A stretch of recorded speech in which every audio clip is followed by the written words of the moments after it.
Hello, everybody. Ella J here on behalf of WrestleZone, and today I am joined by one of your favorite stars in the New Japan Strong Women's Division, Johnnie Robbie. How are you today? Hello. I'm feeling good, just a little tired. Yeah, it's been a long day. It's been a long weekend for you, coming off of a few shows. I have to imagine you have come back strong after being away for almost a year. So, firstly, how are you feeling? I feel good. I feel great. Yeah, I feel happy to be back. We are so happy to have you back. You're just coming off CMLL actually, like a week ago. You're obviously still in New Japan all along the West Coast. But I wanted to reel it back because, like I said, you returned to the ring in October after being out of action for nearly a year after what you said was almost a near career-ending neck injury with some torn ligaments and all of that. So, if you recall, how and when did you sustain this injury? I will say is that it happened during training. Hmm. Um, I took a move wrong and it didn't go very well, Yeah. obviously. That's the best Yeah. way to put it. Yeah. Yeah. So, I have to imagine that's not only tough physically, but mentally as well, being out of something you've been involved with. You started training, what, 2018, 2019? So, like 6, 7 years, constantly go, go, go. And then you're all of a sudden off the road. How was that recovery physically and mentally for you? Physically, for a while, there's nothing I could really do but just kind of sit there and Yeah. handle it. Um, and then once I took my brace off, it felt like things were cool. And then it actually got worse because like it became getting used to it without the Oh, brace. yeah. And then that's when like the mental part became way worse than I thought it would. Yeah, so I have to imagine, you're away from something you love so much. So, did you discover any new hobbies or passions during this time away from the ring, or how did you allocate your time while recovering? Um, Once I was able to like take my brace off, I just got into PT right away. And then I just did that repeatedly every day, and that became more of like a workout. So it became sets and however so many and stuff. And then I used to be into like skating when I was a kid, and I was like, man, I can't really do anything Hmm. else right now. So I bought some skates and started skating again. And not like I just skated around where I live and back and forth from the gym and stuff. Yeah, hopefully nothing like okay, so back in the day skating, where did you do a bunch of like daredevil like move? I know you've gone skydiving before, so you have a little bit of daredevil in you, I feel like. So back in the day, did you do like serious stunt skating or was it just kind of like chill? You're just like chilling on your skates? I wish I was that cool. No, I just like would chill on my skates. I guess the way I learned was I got pushed down a hill, so I had to learn Oh my instantly. God. Oh uh, my God. that's the most daredevil thing I've done with my skates is accidentally go down hills like an idiot. You know what? Those California hills, I have to imagine there's a lot of them too. So at least you have a lot of options. I wanted to ask though, because I am somebody I don't think I could ever like I think I'm not afraid of heights, but once I get like up to like the top of a ride, I'm like I can't do it. So how was your experience skydiving? I know it's been like a while ago, but how was that? When I went skydiving, it was also my first time on a plane, Oh technically. wow. Okay. So am I allowed to cuss? Yes. I started to shit bricks, and they opened the door for us, and I remember just like going, but I was with an old man. He was really Mhm. cool actually. And he goes, "Okay, ready? We're gonna go." And so like you have to go forward and then back and then you jump. So he goes, "All right, let's go." So we go back and then he just put I know I like gripped and couldn't like my body rejected it. And I just felt him and he pushed me out. And then it was very like reliefful. Or it was a what's the word? Relief. It was like Relieving? really Yeah. nice. Yeah. Yeah. Um yeah, so I was nervous when I opened the door. I was like, "Oh, damn, I'm jumping out of a damn plane." But then as soon as I got pushed, I was like, "Oh, wow." And it was freeing. It was awesome, actually. Now I have to ask, you said you've never been on a plane technically before that. So what prompted you to jump out of one? Uh, I've always wanted to go skydiving. It was my 21st birthday, I believe. Yeah, and it just so happened that my friend was a videographer for Oh. skydiving. So they were like, "Oh, why don't you come do it, and I'll even be the person to take the video for you." Funny enough, they had to do a video before that, and when they jumped, their parachute didn't work. So it's not funny. So they ended up crashing, and they ended Okay. up dislocating something. So they were like, "Oh, I can't do the video anymore." And I was like, "Oh, that's awesome. I have to go jump after you just told me your Yeah. parachute wouldn't open." But yeah, so that's what Thank prompted me to God. actually do it. Yeah, that could have been a lot worse. Like, did they land in like a tree or something? Like, honestly, out of everything that could happen, a dislocation isn't too bad. I know they crashed. Like they actually did crash. There's like an extra parachute you can pull in case of Oh, okay, emergencies. okay. So they got lucky. But yeah, they ended up crashing and just dislocating something. Luckily, like you said. Yeah, oh my God. I'm surprised. Like, I feel like if I would have gone before somebody just did that, I would have been, no, I'm out. But you still went for it. I should have, yeah. But I was like, I already paid, so not letting the money go to waste. Would you say that's the most like adventurous thing? I mean, pro wrestling, I guess, is an adventure itself, but would you say it's the most adventurous thing you've done in your life? Oh, dang. Yes. I like to think I go on ventures a lot, Hmm. whether alone or with my friends. Yeah, that was the most like, why you jumping out of a plane thing? So yes. Yeah. Okay. Well, here you are now in another adventure called pro wrestling, and all of that. Like we said, after nearly a year, you made your official in-ring return. I believe it was against Sandra Moon at West Coast Pro, if I'm thinking correctly. Obviously, you're no stranger to West Coast Pro. Tell us about your experience being back in the ring and how you think your overall performance went. It was nerve-wracking more than anything. Very in my head. When I look back on it, it kind of feels like my as most wrestlers say, "Oh, why like dang, I hate to look back on matches like that." I'm very Yeah, proud of it, obviously, because it was my first match back. Sandra Moon is an amazing wrestler. absolutely. Um, and I'm proud of it, but I'm also like, "Oh, dang, like watching it, I don't like what I see if I'm being honest from myself." I'm like, "Oh, Mhm. dang, I feel I can see my nerves, I can see all that." So, I'm happy with it, but it feels like watching an older version of myself, I Mhm. guess. Yeah, coming off especially such I mean, a lot of careers have ended because of a neck injury.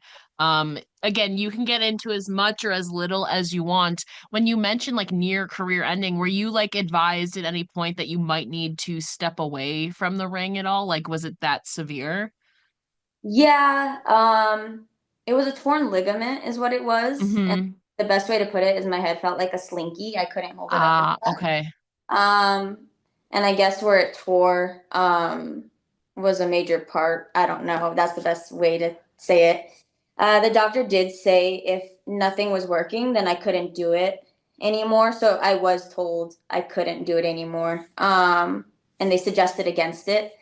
Yeah, And then once we took the brace off, got more MRIs done, did PT. Um, he was like, "Your neck looks great. It is your choice to, and you're more prone to injury," which anybody is who gets an injury. of course. It's just a little scarier with the Hmm. neck. So yeah, once I got cleared, I was like, okay, cool. I did take a minute to actually go back to training and all that because I didn't feel comfortable physically. So Yeah. once I felt more strength and I felt like I could, then I was able to go back into it. And then it even took me a minute to start bumping again.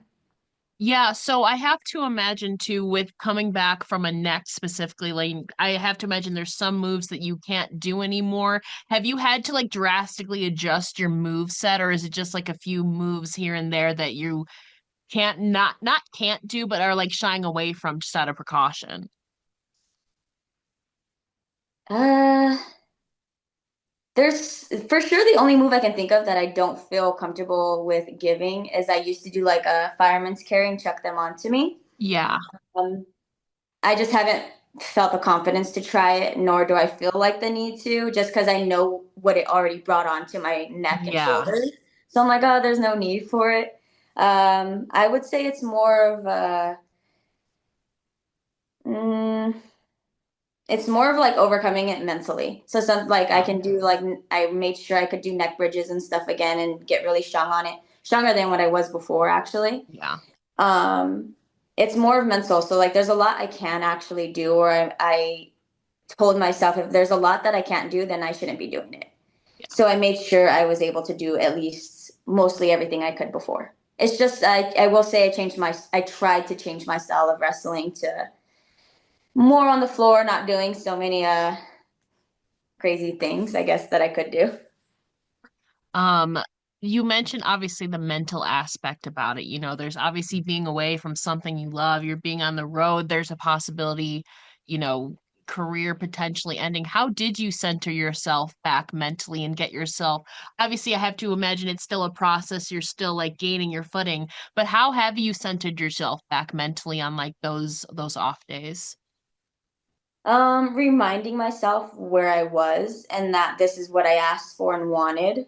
Um, I have really good friends, I think. The friends that I have, they really help and remind me, like, oh, remember like how it was before then. Yeah. Um, it's a little disheartening when I can't do things that I used to do, or like there's strength that I'm still trying to build up.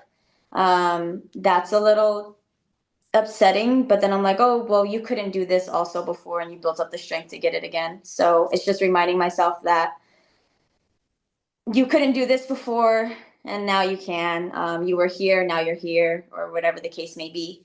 Um, and then my friends reminding me when I can't mentally tell myself that I'm doing it, they're Yeah. just like, oh, hey, look what you're doing, where you went, blah, blah, blah. Good support system and Yeah.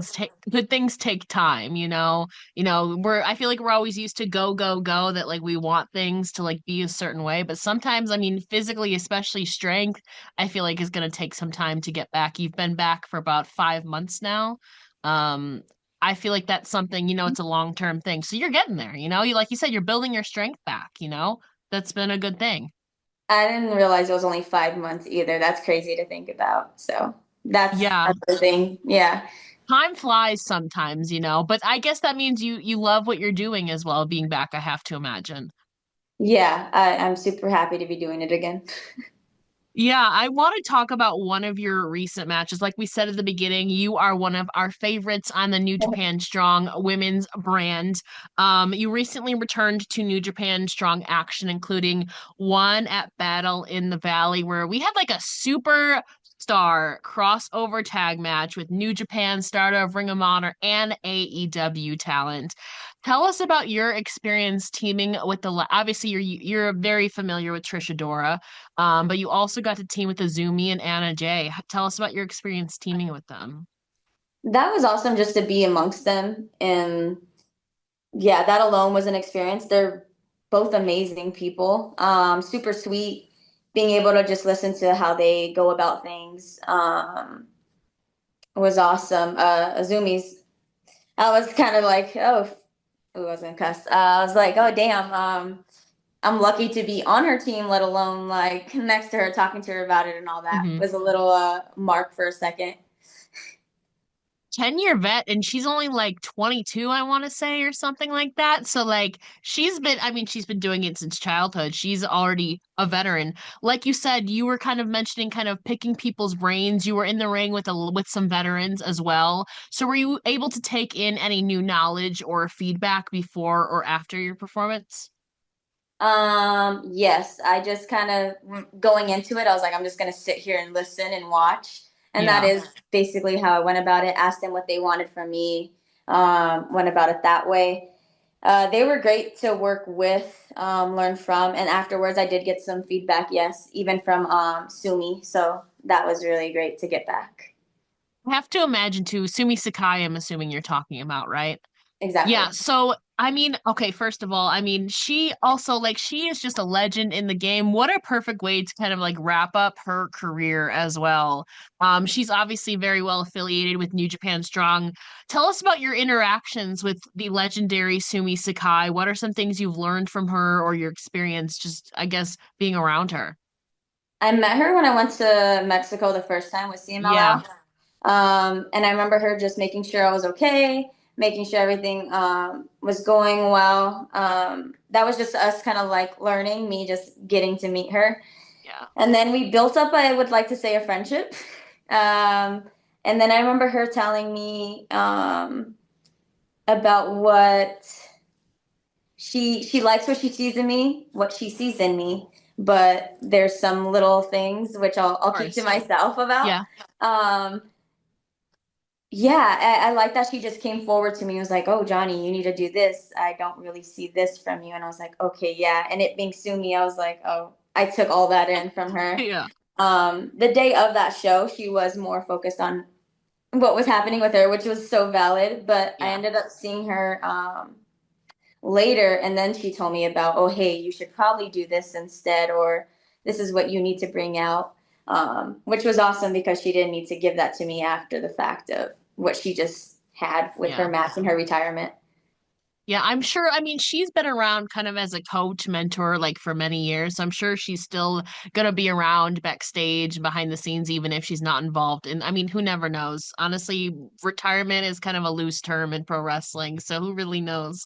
But I've only ever heard good things about her. So that's an awesome opportunity. And obviously, you mentioned opportunities a month before that as well. You got to tackle Mina Shirakawa in singles competition. She was like 4 days out of her AEW Women's Title match on Dynamite, and then you're wrestling her at New Japan Strong. Tell us about your experience working Mina in singles. She's super sweet, amazing to work with. She helped in terms of helping me with like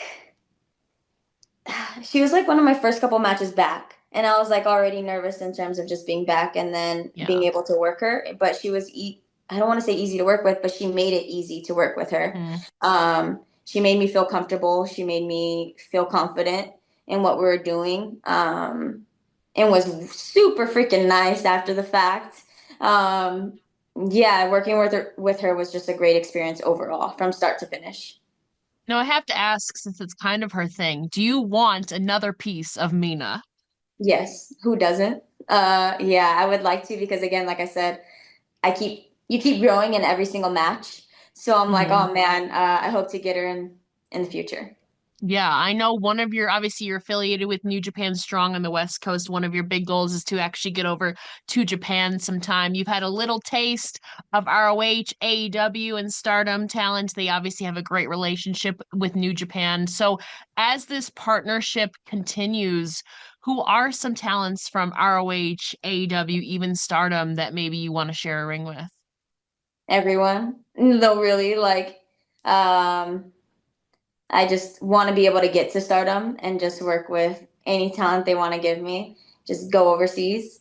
Um, I guess Ring of Honor, if there's anybody, Athena, because I've always loved watching her. And she's just a badass and amazing in the ring.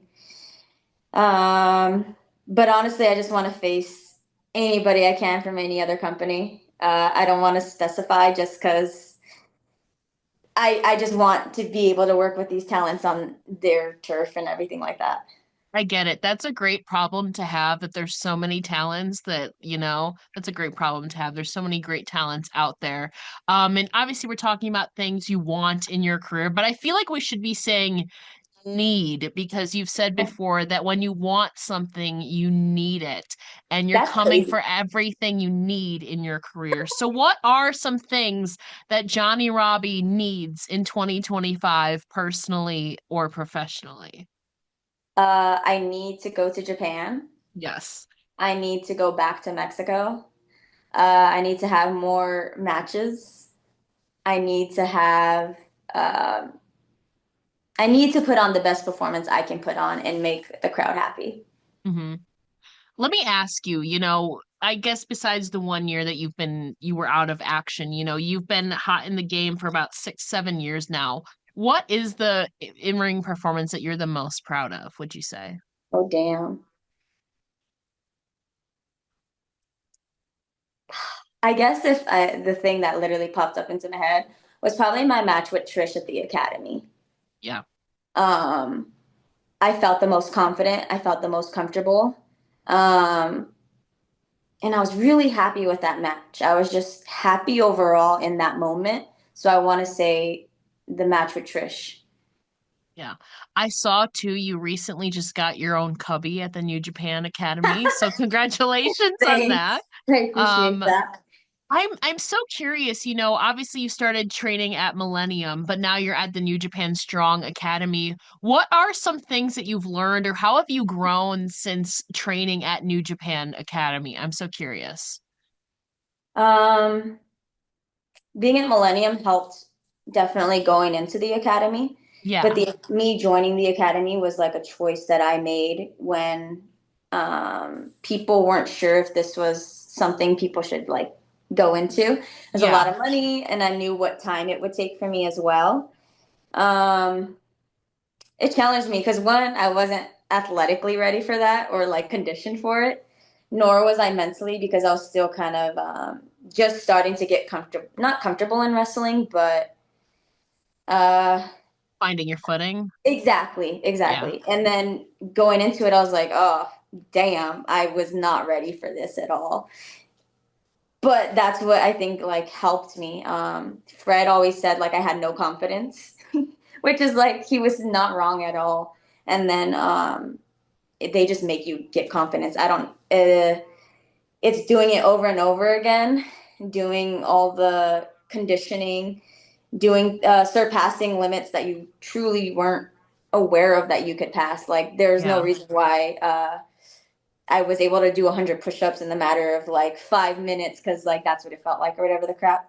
Um, Being so blown up but still having to finish it, and then they'd be like, well, you can't show that you're blown up, you can't do this and that. And so it's like, oh damn, I can't show it. It's really finding that fighting spirit, that strong spirit, like they say, and then your classmates amongst you cheering you on when you just want to give up, and then when you see them going and you they want to give up, it's you going, oh nah, like let's fucking go. It's fighting that fighting spirit is the best way to put it. I feel like in general too, confidence like in anything we do takes time. You're still green at that point, still trying to find your footing, and yet you're also trying to find your identity in wrestling, your character, perfecting your moves, there's a lot that goes into it. So I can imagine that that's something that takes experience. And we were talking about time earlier. Confidence is definitely one of them that I've found to be a common theme, but it's also kind of expected. Would you say that where would you say your confidence is at right now? Stagnant. It varies. I think it's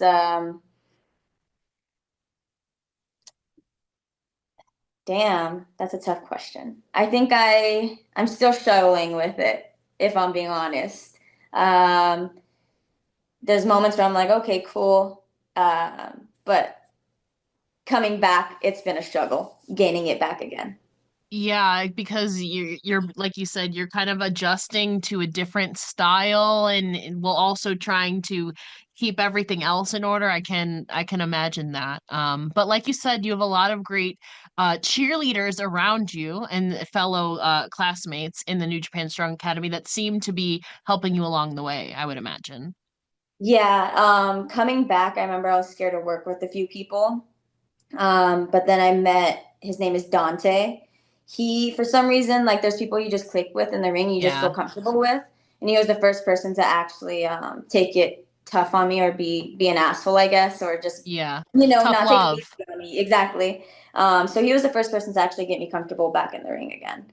So I'm super happy about that. And then like it slowly with each class, because these weren't my classes. I was coming into it. Yeah. So I felt like a newbie again. So yeah, having the right people around and people who make you comfortable in the ring again helped. Now, I have to ask, it is Women's History Month. Who are some women inside or outside the wrestling sphere that inspire or empower you in a similar spirit? Um, there's lots of women that like inspire me. There's plenty of them. You I mentioned think Sumie Sakai, obviously. yes, yeah, yes, sue me. Um, I have a few friends. I have a friend named Everly, my friend Jasmine Allure. I love her. Yeah. Um, there's like tons of wrestling women that inspire me. But outside, I would say it's probably mm, the only other person I can truly think of is one of my sisters. She's all I've always seen what she's overcome and stuff, so that's always been inspiring to me. She's always truly been my inspiration. That's good to hear, and especially it's good to have that support system both in life and, your professional life as well, personally and professionally. Um, Earlier you mentioned your return to CMLL. I believe you made your debut in 2023, and then you returned there at the beginning of March, I believe it was. We're already going to be in mid-March soon, which is crazy. Oh my God. I was like, wait, what Um, year are we in? yeah, right. Um, like we said, you returned to CMLL for a series of tag matches alongside fellow New Japan Strong Women's Division member Viva Van. How was your experience returning to CMLL? Man, it was amazing. The first time was already so great. The second time somehow ended up even better. Um, yeah, it made me rethink a few things, and it made me want to go back and actually stay there way longer than I just was for that week. Now, I'm curious because you mentioned changing your style a little bit. CMLL is a little bit more fast-paced, high-flying work. How was it from that, like an in-ring technique aspect when you're trying to navigate yourself, also protecting yourself at the same time, How was it from that standpoint? Yeah, I didn't listen to myself, I guess, because I busted out the high flying stuff or the move that I said I wouldn't Yeah. do again. But then it just showed me that, like, hey, your body took it, you're able to do it. So, Hmm. um, adjusting is interesting because the styles are so different and what the fans expect and want is so Yeah. different as well. So, my job is, at least to me, is to please the fans. So, I think I try to give them what they wanted the most. And I was able to protect myself too. That is a good thing. And obviously, we hope to have you back there again soon. I feel like it's a great experience too because I mean I don't know I can't speak because I don't train at New Japan, but I have to imagine you maybe don't train in as lucha as much or like the high flying stuff. I mean I don't know. I'm not there. Yeah, Okay. it's for sure strong style. Yeah, yeah. Yeah.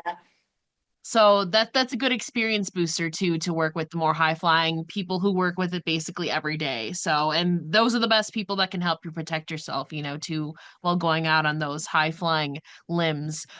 Two more questions for you. We mentioned you've been in the game for about 6, 7 years. I know you kind of pursued wrestling after seeing or maybe decided to after seeing Sasha and Charlotte and Hell in a Cell, and then one day you were Yeah. just like, I'm gonna go for it. But if you think back to little Johnny, what did she envision herself doing for a career when she got older? Not wrestling, not gonna lie. Um, I played a lot of sports growing up. I thought I could, so I did want to be like an actor and actress. I was into Okay. that a lot. I did dance. I thought that was fun. And then when I started to play softball, I wanted to try to make that a goal. Hmm. But then when it became realistic, you can only go so far in softball. Um, yeah, dreams and goals changed. Yeah. I mean, do you have like a vast or have you dipped your toe officially into acting, or was it just an aspiration you have yet to kind of discover? When I was a kid, my mom signed me up for different like classes and things, and I did auditions and stuff like that. Mhm. Didn't really go anywhere else with it. And then yeah, as I got older, I didn't put myself into it as well. Okay. Well, fair Yeah. enough. I find it ironic though, because before, I mean, I guess I know pro wrestling is way different than a lot of other sports, but you said that you didn't feel like very athletically ready for like wrestling. Maybe it is a difference, but I feel like you have such an extensive athletic background. I don't know. Wrestling is very different though. Yeah, Yeah. I don't, yeah, no. Well, I did like I said, softball and volleyball mostly. Just those were my main so did I. sports. Yeah. Um, yeah, throwing your body on the floor is a little different than like Yeah. falling on the floor Yeah. accidentally. Um, yeah, cardio wise, in ring shape, I think any wrestler can tell you is different from Hmm. anything else you do outside of it. Yeah. So, and then the point, sorry. when I did join wrestling, I wasn't on top of my yeah, I Got it. wasn't on top of it. I wasn't working out all the time. I wasn't doing any type of cardio and stuff like that. So I literally was just like, oh, I want to do this, and then that's what got me more into being in shape and stuff like that again. Got it. I will say though, when you're going down for the pancakes and volleyball, you do throw yourself at the floor at those That you're not points. wrong. Okay. I think okay, I guess I was more I would say I No, was more comfortable with throwing because I was always like more of the what is it like rough around the edges one, like even in softball, like I was a catcher and you are throwing okay. yourself And left you're and you're right. sliding. Yeah, yeah, I get Yeah. it. I get it. I am like just so used to throwing like I played volleyball for 8 years. I was so used to like throwing myself to the floor, like just, like trying to like bump it up, you know? Like I had like my knees, I got so many bruises back in the day. Softball too as well. Like definitely when you're sliding or it brush burns, I yeah. I get it. Yes. Now, final question, music wise, I know you're a fan of Mumford and Sons. I saw them like a Where decade the hell do you ago. get your information from? That's crazy. You keep fact checking me. I saw them about a decade ago, 2014. I think they were touring with American Authors. I don't know. It's been a while since I saw them. Tell me more about your music taste. Obviously, you're a big Mumford and Sons fan. You attended that concert by yourself, which I have to imagine is a weird but also fun experience. Uh, that experience was actually very interesting. Okay. Uh, I could probably tell you about it privately. Okay. Sounds good. What is your general music taste like then? So yes, they are one of my favorite bands, Hmm. but I mostly do listen to like hip hop, rap, or whatever you want to call it. Hmm. I like to think I have a wide range though. Um, yeah, I mostly listen to rap, hip hop, wide range. So I guess my favorite rap artist or hip hop artist would probably be Kid Cudi. Hmm. Favorite bands would be Interpol or Mumford and Sons. So like if that just already shows you a range of type of music I like. Yeah. What was the last concert that you've been to most recently? Mm, damn. I went to Don Toliver one, Interpol one. Damn, I want to say Don Toliver. I want to say that was the last one. When did I go to Interpol? I was in Interpol. Damn, either Interpol or Don Toliver. I don't know which one came first or It's second. okay. Sometimes I mean, I don't know. I am feel like I'm a concert junkie, like it going to at least 3 or 4 a year. Like it's addicting. It's so good. It's a nice escape too. It is. I was supposed to go to an 070 Shake one, but then I got scheduled for CMLL. So like that day I flew out to Mexico, I that was the day of the concert. So that would have It's been a my last one. it's a good reason though, Exactly. CMLL is a big deal. So I get Yes. I that. didn't question it or care that I lost money. Yeah. Well, hopefully, you get to experience it somehow. The world, comes back to you full circle. You'll get to experience that. Fingers crossed. Yes. Before we let you go, can you please let the listeners know where they can find you online and support you? Dang. I think my Twitter is Johnnie Robbie with three E's. My Instagram is Johnny with an underscore. I Hmm. just made a Facebook. Maybe I'll approve people. But that's Johnny Rob on Facebook. Those are all my social medias, honestly. Yeah, she is Johnny with 3 E's and an underscore on Instagram, and Twitter and Instagram, or Twitter and Facebook, she said. Johnny, thank you so much for joining me here today. It's been an absolute pleasure.